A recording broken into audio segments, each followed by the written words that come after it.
তাহলে আসলে জনগণের সাথে এটা একটা প্রতারণা ছাড়া আমি আর কিছুই মনে করি না। এখানে বলা হচ্ছে গুম প্রতিরোধ কমিশন, ওই যে মানবাধিকার কমিশন, এটি কোন কমিশন না, সকল বিষয়। আমি বলি যে পাশ করলে সকল বিষয় পাশ করতে হবে, সেই জুলাই সনদ পুরোপুরিভাবে বাস্তবায়ন করতে হবে, পাশ করে এটাকে বাস্তবায়ন করতে হবে অতি সত্য, এবং এটা এই সংসদের মধ্যে এটা পাশ করতে হবে। আজকের সভা থেকে শুধু এই দাবিটি আমি জানাতে চাই যে জুলাই সনদ পরিপূর্ণভাবে বাস্তবায়ন করতে হবে, পাশ করে এটাকে বাস্তবায়ন করতে হবে। এইটার কোন বিকল্প নাই, এটা করতেই হবে। এটা না করলে এই জনগণ তো ক্ষতিগ্রস্ত হবে।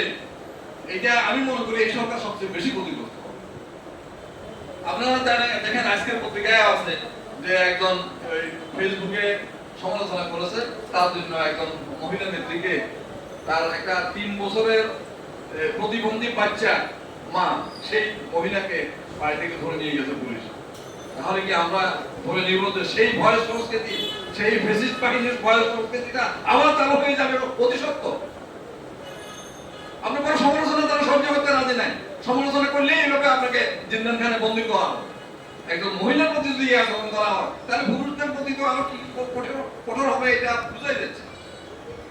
গুম কমিশনে আমাদের রিভনের মা, রিভন গুম হয়েছে।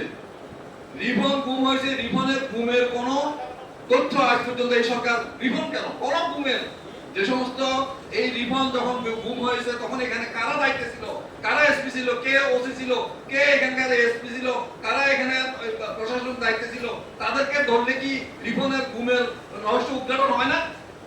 অবশ্যই হয়। কিন্তু এই সরকার সেটা করছে না, করবে না আমার মনে হচ্ছে। বরং আমার মনে হয় সেই গুমের সংস্কৃতি সহসা চালু হয়ে যাবে। আমরা এটাই, এই ভয়ের সংস্কৃতি থেকে বেরিয়ে আসতে চাই। এই বর্তমান সরকার একটা বিপুল ভোটে জয়লাভ করে সরকার